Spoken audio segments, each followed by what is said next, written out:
Hey, what's up, everybody? I want to welcome you to another episode of the Dreamers Pro Daily Recap, where we give you a recap of all of the hot topics that we covered that day. You can catch them in their long format and also catch it fully streaming for free on Apple Podcasts. As you guys know, the preseason is underway, but Media Day took place, I believe it was on Monday. And one of the things that went down was the Clippers Media Day, where we got a chance to hear from team president Lawrence Frank address this investigation that's being conducted right now by the NBA, an investigation that was started by Pablo Torre, right? So he responded to it. He said, we're open for an investigation. There is no wrongdoing, etc., etc., etc. But the main person a lot of people were looking forward to hearing from was Kawhi Leonard himself.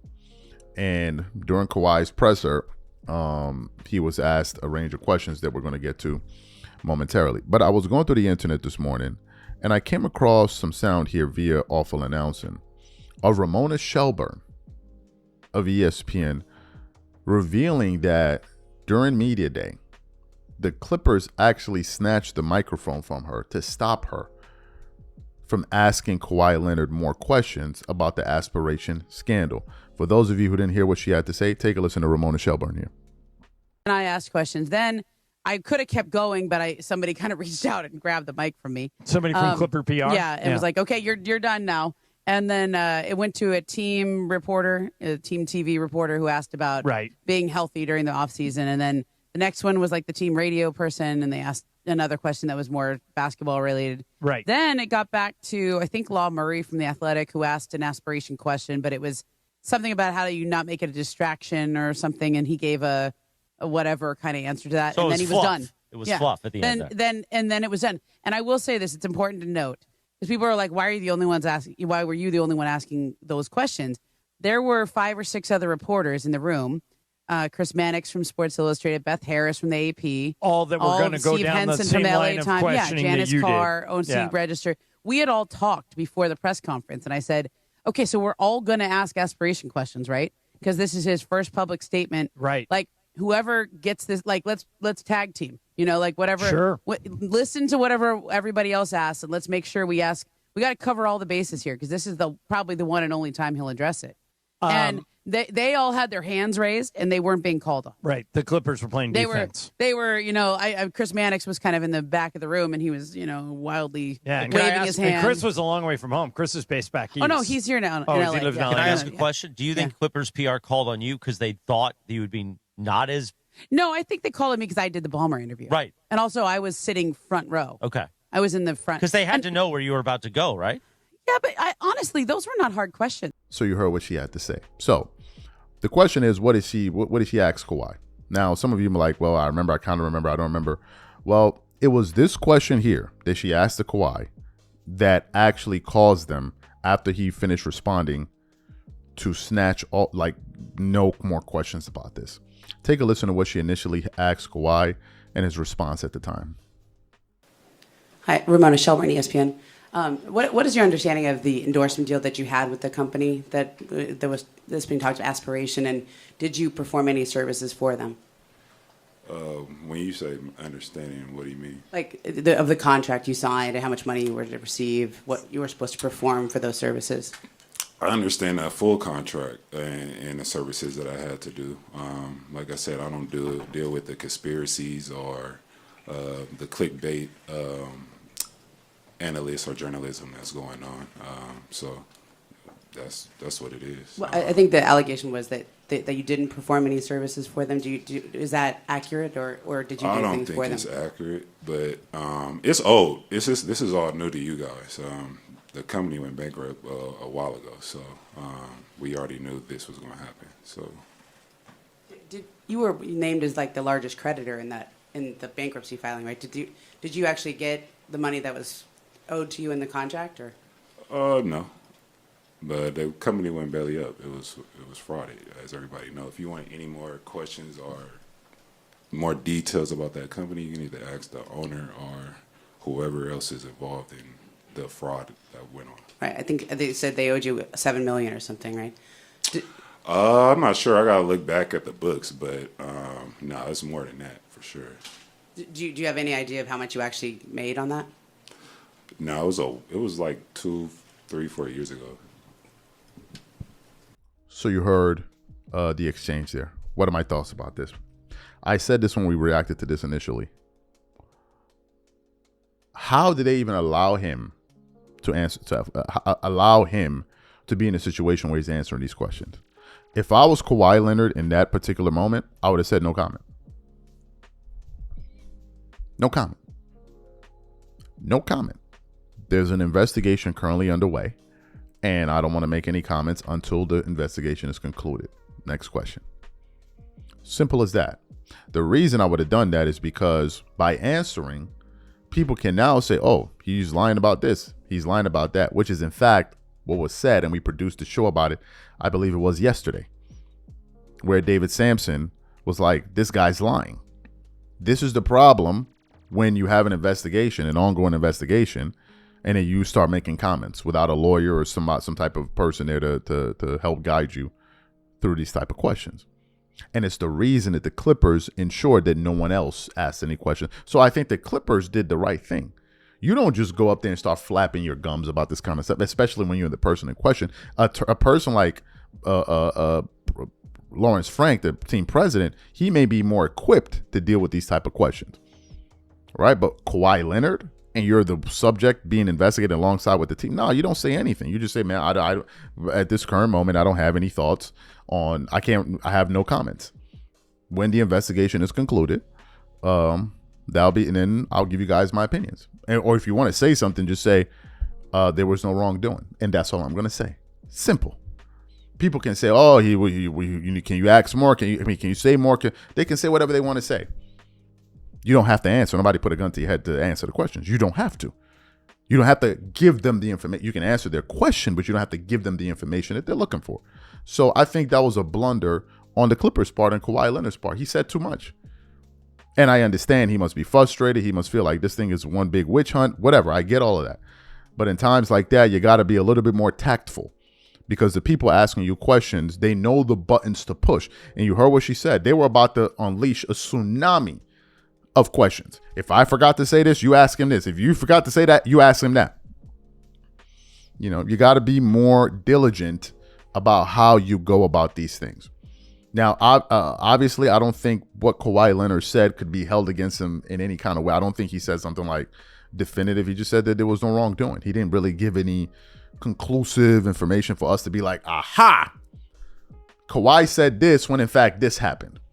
Now, maybe Pablo and these guys can go back and parse his words and say, no, this is incorrect. We have the proof to back this up. He lied there. I'm sure these guys would do that, but I can understand the Clippers doing that. And I can also understand Ramona Shelburne doing her job, wanting to get more information, because the fact of the matter is people wanted to know what the heck was actually going on.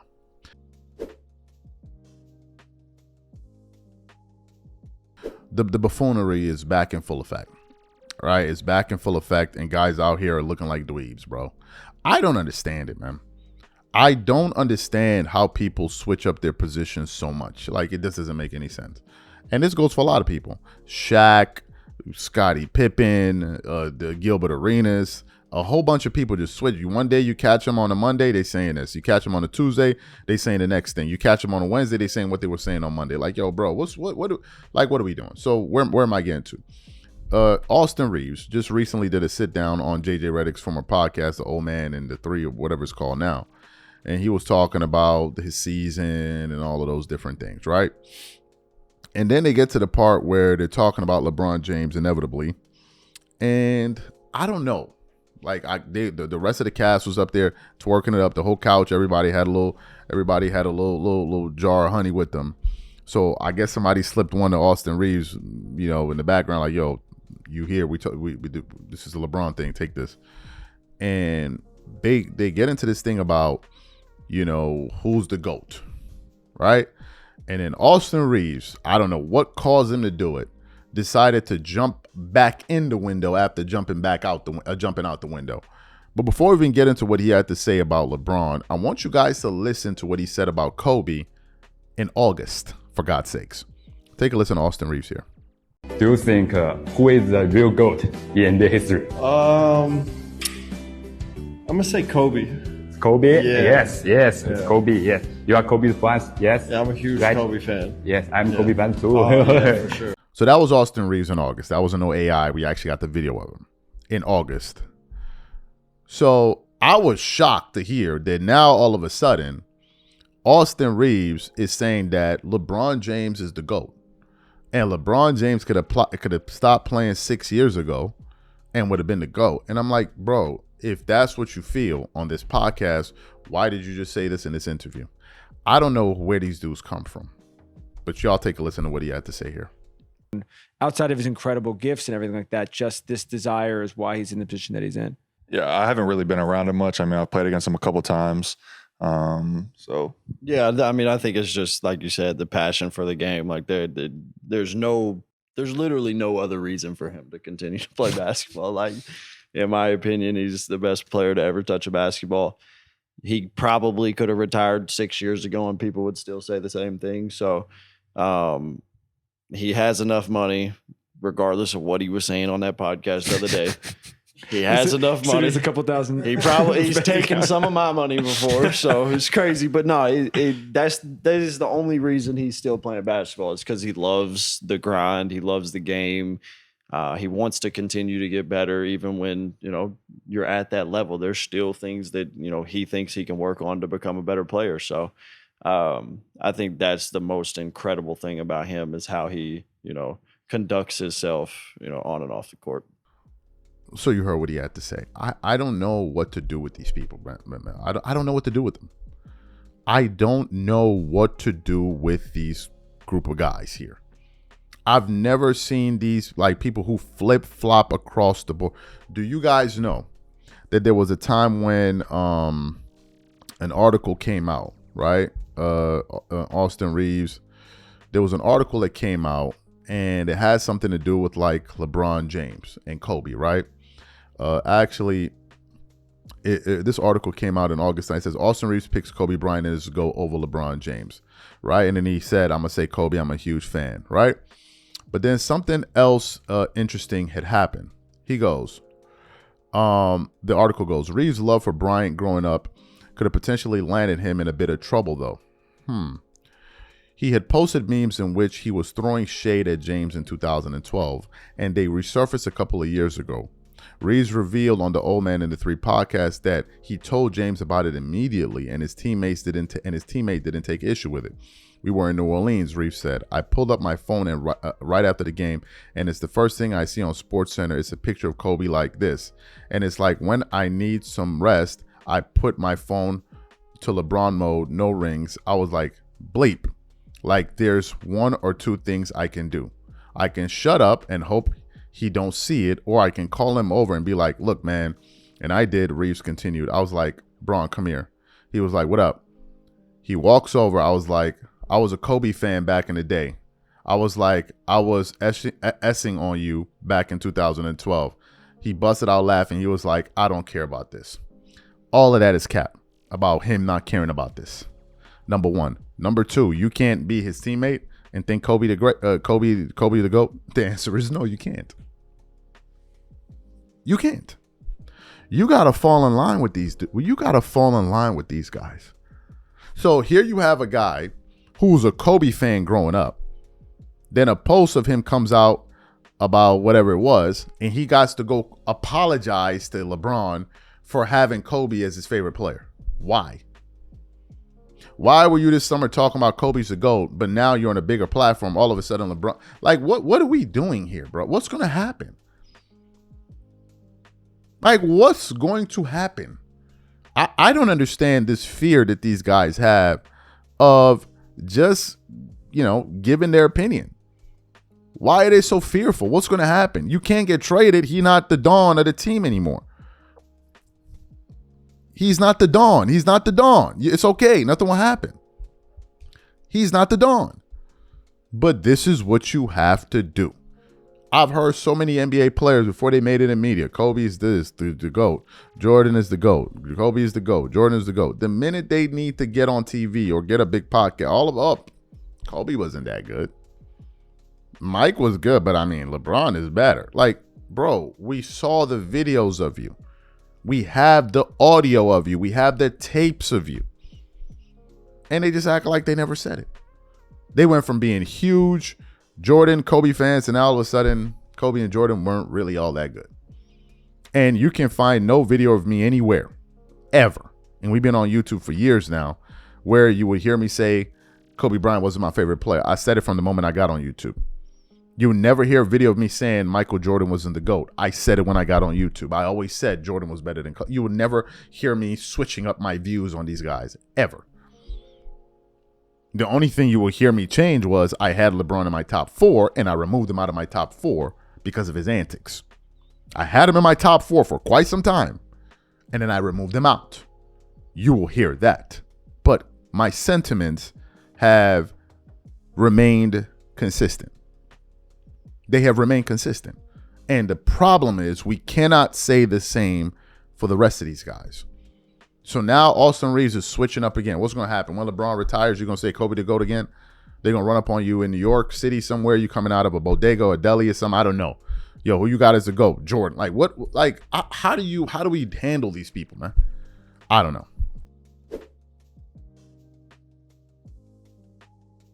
As you guys know, we did a live show about 2 days ago reacting to the injury report that came out about LeBron having a glute injury.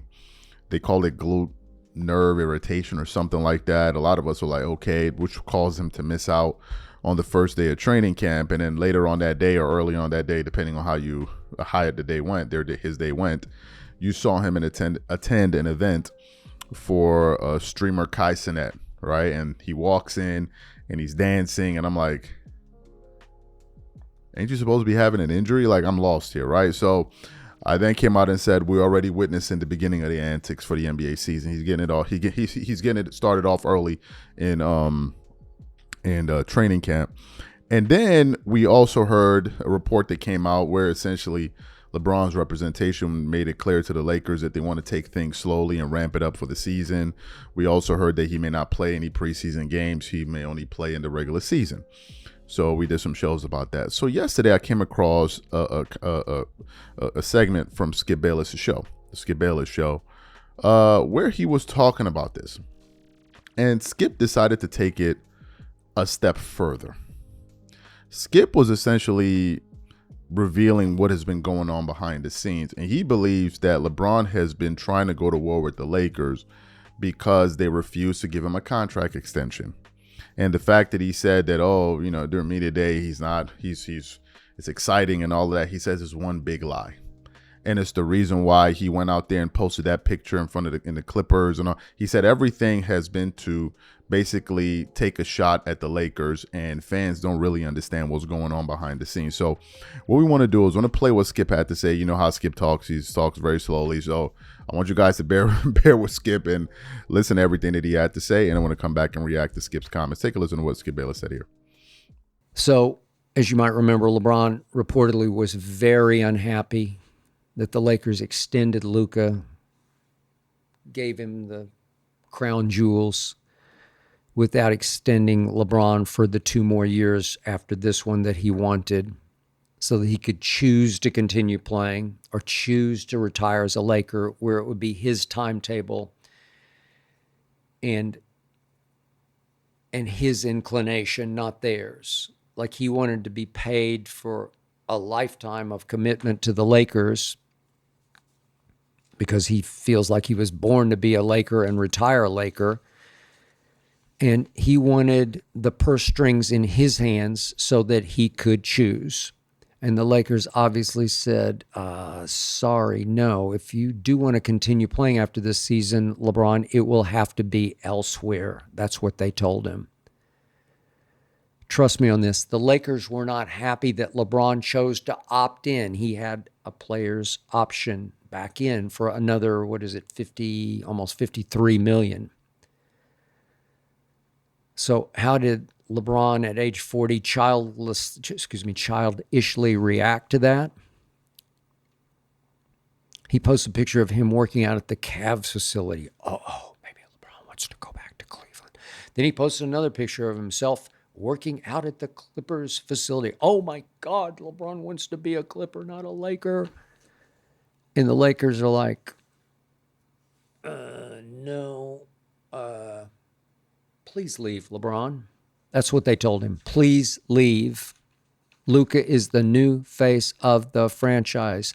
The whole Laker contingent, Jeannie and Rob and all sorts of executives, and they all boarded their Laker jet and flew all the way to Europe to follow Luka around in Eurobasket in that tournament. Be with him, be by his side, show him support. So last week, if you noticed, Rob Pelinka, the GM, tried to ease LeBron into retirement, into a retirement announcement. He gave him about a 7-day lead into Media Day, which was Monday out here in LA, El Segundo, where the Lakers are housed. And Rob Pelinka said that he would love it if LeBron's story would be that he retired as a Laker. Well, the only way that's going to happen on the Laker timetable is, now that LeBron opted in, and this is clearly his last year in their eyes as a Laker, that they wanted LeBron then to sit back and say, okay, I give up. I give in. I'll announce on Media Day that this is my final year, and create that LeBron Over America tour, that farewell tour that we've seen players going back to, I don't know, Dr. J take, where they make it clear that this is it. And so every time LeBron this year would visit a road arena where he's played low those many times before, that the home team could then honor him, feed him, bless him with parting gifts, rocking chairs, whatever, silly gifts and serious gifts, that they could do that, and that LeBron would get the going away party that he deserved, that would last for all 82 into the playoffs. And I thought maybe LeBron would think about it, but no, he didn't cave in to the Lakers. Media Day Monday, LeBron just said no. He just said he's not sure what he's going to do with how many more years he's going to play, but he specifically said that not having a contract, quote unquote, doesn't bother me a bit. That's what he said. Doesn't bother me a bit, because there's no way he's going to give in to the Lakers, give them any satisfaction of knowing that he's hurt over this. But he is stung to the heart over this. Trust me. This bothers him nearly as much as Michael Jordan being proclaimed the runaway GOAT, which LeBron, and I know he is. That stings LeBron almost as badly, or a little more badly, I should say, than this does. But this really hurts him. So now LeBron's saying, screw you to the Lakers, watch this. But he's dropping little hints about, I'm going to be very careful in the way I prepare. I'm going to be overly cautious in the way I practice. He's saying, I'm not going to be all in the way you would have had me if you'd give me a couple of more years contractually, because he knows he's on his way out. So he's dropping little early hints of, I used to just give you my life, and I'm not going to give it to you anymore. I'm just going to take it a little easier this year, because I know there's further glory down the road for me. Excellent. So you heard what Skip said. Skip said essentially that, there's a lot going on behind the scenes. That and this has been going on. Really, I think this started ever since the Lakers got Luka, because that was the first indication that Son's time in LA is pretty much up, like in terms of being the lead dog. Prior to that, he had been dog walking the Lakers, man. They had no spine, and he was in control of every single thing that they did. But the minute they signed Luka, it was the clearest signal think Luka's 14, 13 years younger than LeBron. It was the clearest signal that this team now belongs to this new guy and we're moving forward. Then they made the sale without him knowing. Then they started holding private meetings without him being a part of it. And then now all of a sudden, Luka's the one making recruitment decisions in the offseason for Ayton and Marcus Smart and others. He's the one spearheading those initiatives. And then LeBron decided to pout after the Lakers didn't offer him an extension to basically go, I told y'all when this came out that was deliberate. It was deliberate for him to go out there and post that picture with the it's deliberate. It's deliberate. And it was a smack in the face of the entire fan base. This is why Laker fans want him gone. I mean, it's things like this. His supporters call it hating, but no, it's the freaking truth. It's the truth. It is the truth. The unadulterated, unfiltered truth. Things like this. And you better believe he was not happy. What are the points that Skip made? These are the points I've been making. He thought that it was a never-ending faucet of money just pouring out every single year. Year after year after year after year. And they turned off the pipe. They're like, no, it's over. You've been here for what? Going on 8 years. It's over. You're over 40 years old now, about to be. It's over. It's time to move on. If you want to continue this thing, do it elsewhere. And then as soon as that news came out when he was on the ESPN Summer League game, I have nothing to say. What happened after that? Didn't the reports start coming out that LeBron could be teams of the Clippers and the Cavaliers and this team and that team are reaching out there? Didn't we start hearing that out of the blue when Dave McMenamin reported it? Who told Dave McMenamin to say that? Isn't that his agent? Now, why would you put that type of information out? Come on, we all know the game. The only people that don't know the game are the people that don't know the game. What are we talking about here? So I'm just like, yo, we got one season left with dude. Then he gonna bounce, and that's gonna be it. Like let that be that. Now people are talking about he gonna go to Cleveland. I don't know how that's gonna happen because they're in the second apron, right? So I don't know how you're gonna have 3 max players. LeBron is a max guy. He's earning $52.6 million this year. You all let me know how that's gonna work in the comment section, right? So we're gonna see. But Skip is right, and I 100% believe him. Some of y'all know why I'm so happy about this. We produced a show about a week ago reacting to some comments that Roland Martin had to make about Stephen A. Smith, which we'll get to momentarily. So let's get into the meat and potatoes of this. Folks, we are in the new world now. And in this new world, we're in the world now where sports commentary and political commentary are beginning to intersect. Right? You see some political guys, some sports commentators talking politics here and there. Some do it a lot. Some do it very little. And then you have some guys, obviously, in politics that talk sports all the time. So what happened? We did a show about this. About 2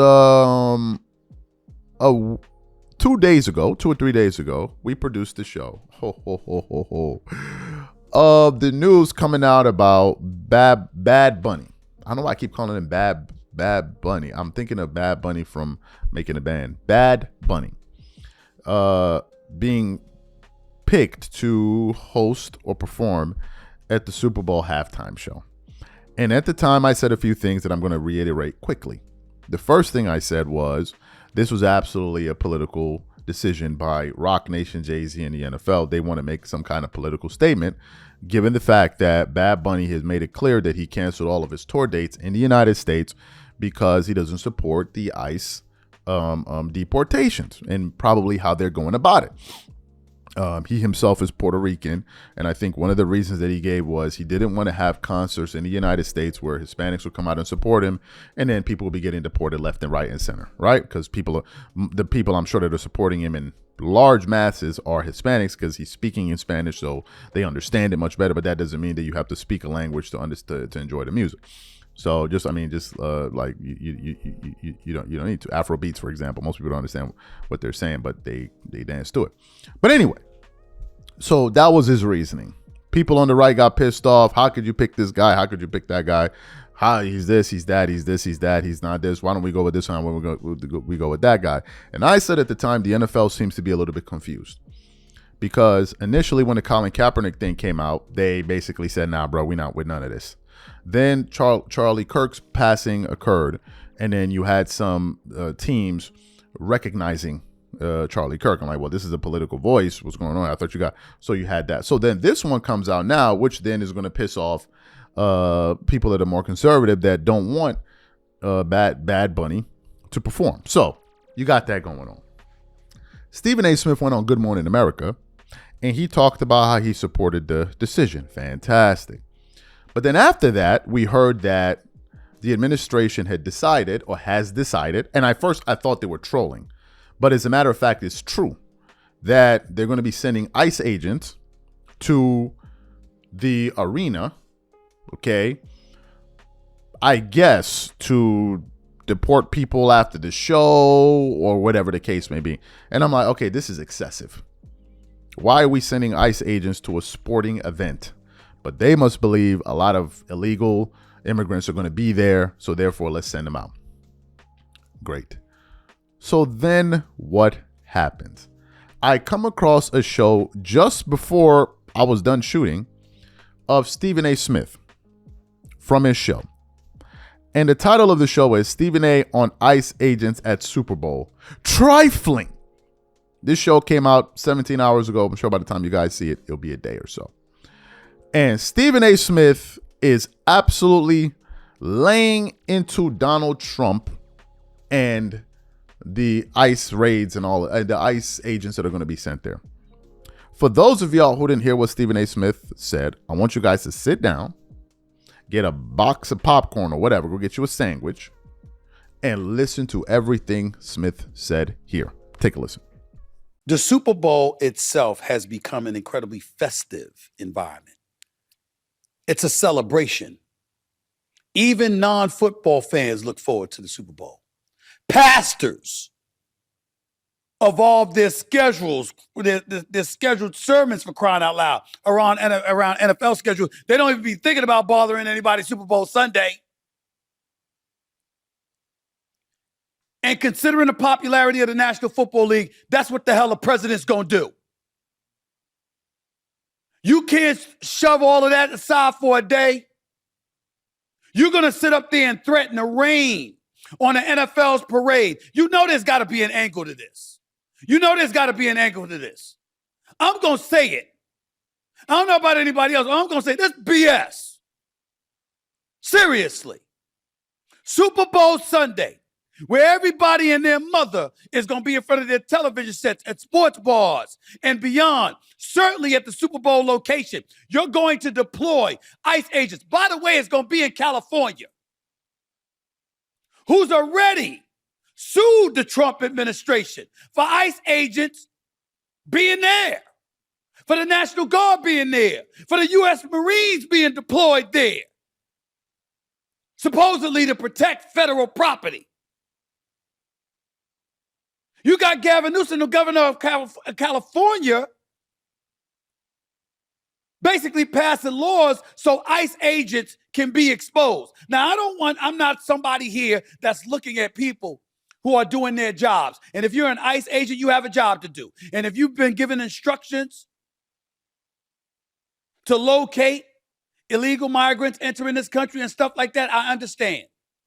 I don't want any harm to come to any ICE agents or anything like that. But I don't have a problem with you not being able to mask yourself, with you being seen. If law enforcement officers, if police officers, if FBI agents and others have to identify themselves when they're engaging in law enforcement, why the hell should you be any different than an ICE agent? Again, I'm not advocating any harm or any negativity to come in the way of an ICE agent. They're just doing their job. They're just following orders. But I do believe that Gavin Newsom is right when he says you shouldn't be allowed to mask yourself and walk around with the ability to not identify yourself while arresting people and taking them into custody. No, you got a right to know who the hell is taking you. I definitely agree with that. But having said all of that, this ain't about the Department of Homeland Security. This ain't about ICE. If this happens, this is about Donald Trump. This is about Donald Trump. Now, I told you I'm going to be fair. I'm going to be fair. But I'm telling you, this sucks. And this harkens me back to what I said to y'all on many, many freaking occasions in the past. I get sick and tired of the president walking around like when it comes to the National Football League, there are not ulterior motives. I'm going to remind everybody of what I've said on many occasions on national television. In 2014, Donald Trump, before he ran for the president, called yours truly. He called me. Because Donald Trump wanted to acquire ownership of the Buffalo Bills, who was on the market, and the price tag was about $1.4 billion. At that time, according to my sources in the National Football League, Donald Trump had $1.1 billion. He was about $300 million short. He wanted ownership of the team. And he said to yours truly, Stephen A. Smith, talking about NFL owners, its board of governors essentially, if those MFers get in my way and prevent me from acquiring ownership of this team, I'm going to get them all back. I'm going to run for president. And sure enough, more than a year later, it's exactly what he did, coming down those escalators. And ever since then, he's been hell on wheels ever since. Colin Kaepernick's situation comes up, fine. He's going to politicize it, hijacks the narrative, and turns it into an issue about patriotism. Owners locking arms and taking a knee when he talked about firing all of their asses. Then the NFL league owners being offended by it. Even Jerry Jones took a knee on the football field. Donald Trump still kept coming. You know, people have their thoughts about the Epstein files. That's what they keep bringing up, Donald Trump and the Epstein files. You know, you got MAGA right that wants those files revealed. You got folks on the Democratic side siding with some of these folks on the right wanting to know more about the Epstein files. You got court orders coming down involving the stuff, whatever. I'm starting to notice that let's make noise. If you're the administration, ever since the Epstein file became a big deal, let's make noise about every damn thing. Is it an evasive tactic? Is it a distractionary measure? I don't know. I don't like talking about it. I ain't about to talk about it. But I don't appreciate reading this story about how the Super Bowl may basically be infiltrated. How the hell are we supposed to, how is America supposed to enjoy the Super Bowl? That's the number one event in this country. How the hell is America supposed to enjoy the Super Bowl? And we got reports that's going down the pike that's not going to dissipate, by the way. It's only going to build momentum. And we're going to sit over here over the next few months, the NFL no doubt doing the same, worried that the greatest event in American sports right now is threatening to be contaminated by the Department of Homeland Security, who's going to deploy ICE agents. So anybody that is an American, look like one, may not have a name that sounds like one, because it's all going to be subjective according to ICE agents, right? You're going to go to the Super Bowl in the state of California, no less, a sanctuary state. And you're going to plan on deploying ICE agents to the Super Bowl to essentially arrest migrants for the purposes of deportation on Super Bowl Sunday, if not Super Bowl week. This is low. This is freaking low. It's un-American. I'll say it, it's un-American. There's a time and a place for everything. When Donald Trump is right, I'll say so. When Donald Trump is excoriated for no good reason, I'll say so. But when he's wrong, I'm going to say that too. And there's millions upon millions. The number I counted yesterday on my political show, over 46 million citizens in this country, migrants in this country, most of whom are here legally. And this is the number one sporting event in our country. And Donald Trump and the Department of Homeland Security is now threatening to smear it all by contemplating, if not flat out planning, to deploy ICE agents to the Super Bowl. If there was ever a time that collectively as American citizens we stand up and say, oh, hell to the no, this is one of them. Excellent. Sir, so you heard what Stephen A. Smith had to say. He's against what these guys are doing. This is wrong. Blah, blah, blah, blah, blah, blah, blah, blah, blah, blah, blah, blah, blah, blah. Fantastic. Little did he know that his viewers were going to absolutely destroy him for taking that particular position, which gets into a larger point that I've been trying to make over the last few months, which is Stephen A. Smith is a bloody grifter and should not be taken seriously when it comes to talking politics. And the person that crystallized my emotion, my sentiments rather, about Stephen A. Smith was one Roland Martin last week, reacting to a conversation that Bill Maher and Stephen A. Smith had about him potentially running as a Democratic nominee. Take a listen to what Roland Martin had to say just about a week or so ago about Stephen A. Smith. Take a listen to that there. So let's just deal here. This is why that's a stupid-ass conversation. I've said this. I've said to him, Stephen A. Smith ain't grossly qualified to not be president, to run for president, to think about president at all. Bill Maher, same. Okay? Being an entertainer ain't the same as being president. Now, let's be real clear. Some of y'all might be saying, well, that America did vote for Trump. Let's be real clear. Trump is a white man with a lot of money. And what did he do? The Republican Party, he played to the issue of race. That's what he did. And see, this is where all these people are. All this, oh my God, we need an outsider. First of all, define an outsider. Define an outsider. I'm going to go ahead and say it. Democratic voters are smarter than Republican voters. Republican voters fell for the okie doke. They fell for the broke ass white people with no health care, no teeth, no education, got behind a rich dude who would not even let them walk through his hotel lobby. Are we clear? You can't be a loud, uneducated person who's an outsider and you actually think Democrats are going to pay you any attention. That ain't going to happen, all right? And so I love these people like Bill Maher who sit here and go, oh, we need an outsider who can actually run. Let's see here. Who was elected twice? Senator Barack Obama. Who was the Democrat before him?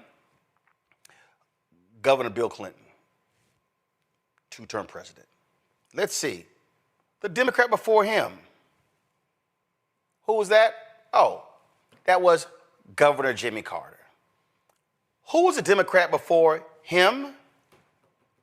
Oh, that was U.S. Senator Lyndon Baines Johnson, who actually was vice president, who became president, and then was elected to his own 4-year term. Who was before that? Oh, I'm sorry, that was Harry Truman, who followed FDR after FDR was there for 4 terms. What was FDR? Governor, New York. Do y'all see where I'm going? Do y'all see why these are stupid conversations? See, this is where this is what Trump has done.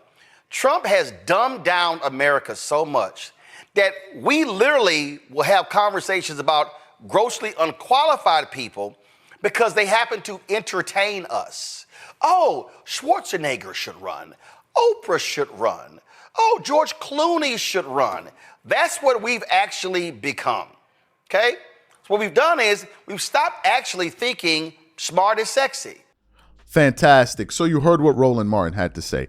Let's get into what some of the reaction was from his channel, okay? Because I thought it was beautiful. 177 comments thus far. Let's continue on. One guy said, "Miss the days when politics wouldn't interfere with sports." Yeah, those days are long gone. Another guy says, "Fake outrage. This dude is always on the fence." Another guy says, "Oh my God, now they're turning the Super Bowl into a political issue. I'm boycotting the Super Bowl." Another guy said, "Stephen A., you're wrong on this one. Some things are bigger than sports." Another guy says, "Stephen A., like the rest, won't complain about Trump unpopular policies until it affects them directly." Another guy said, "Not trifling, great idea." Another guy said, "Fake outrage." Another guy said, "I voted for this." One more viewer said, "Stephen A., you're wrong for this one." Another person says, "They should be here, period, Steve." And one other person said, "I'm all for it. It's exactly what I voted for." Let me tell you what's going on in Stephen A. Smith's comment section. Stephen A. Smith has been grifting, skateboarding to the right side of the aisle for the last 9 months. So what has happened is he has built a conservative audience because of his excessive grifting. So now when he comes out and takes a position like this, they're calling him out. Now here's the kicker. What Stephen A. Smith said in this sound, I believe this is how he generally feels about a lot of issues. I think the guy is a Democrat or a leftist or a liberal, however you want to describe him, masquerading as a conservative. Because he understood that is the direction that the wind is blowing. And given the fact that's the direction the wind is blowing, I'm going to set my sails to go in that direction. But sometimes something wrong happens, which is the guys that are going in that direction, they already know the road. You don't. So sometimes he takes a few wrong turns. And after he takes a wrong turn here, he takes a wrong turn there. He has to now course correct and get back on the track to keep grifting all the way and following them. And that's what's happening here. That is exactly what's happening here. He missed his way. He grifted a little bit too far out and missed his way. In terms of the ice being at the Super Bowl, I just think it's just... At the Super Bowl, it's a sporting event, number one. Number two, who do you think affords to go to the Super Bowl? How much you think Super Bowl tickets cost? $25? These are very expensive tickets. Most people that go to the Super Bowl are flying in from all over the country or the world or whatever it is. So this ain't your regular Joe Smo, number one. Number two, if the government has said ICE agents are going to be there, you now just deterred them. Well, we were going to go, but now they said they're going to be there, so we're not going. And number three, it makes it look like you're putting pressure on the NFL to change who is performing to pick somebody else, and that's wrong. Why are you interfering on whom the NFL should pick? What does that have to do with you? How is that a governmental issue? How does that deal with laws and how? How is that within the purview of the president? How? What's next? What's next? Only show these basketball games on TV because I don't like LeBron or I don't like John Moran or I don't like Nikola. Yo, what's the purpose of this? I don't understand the purpose of it. But some people all for it. Hey, my brother, have at it. I don't care one way or the other. I was never a big Super Bowl watcher. I mean, halftime. I never cared. It means a lot to some people. It means absolutely nothing to me because I never cared anyway. Right? I watched Kendrick's performance last year because I listen to Kendrick's music, but I don't be watching anyway. I don't be caring like that. I didn't really see Usher's one. I think Usher did it. Was it Usher? Usher did it once. I didn't watch. I don't really watch the Super Bowl halftime shows like that. But hey, it is what it is. Y'all let me know what you think about Stephen A. Smith. Do you think he's eventually going to come back to the left? What if the Republicans lose in the midterms? What do you think Stephen A. Smith is going to be saying? Oh, y'all just wait. If the Democrats take power again, oh, you just watch and see. Y'all going to be looking back like that was Stephen A. Smith? Yeah, that was him all along.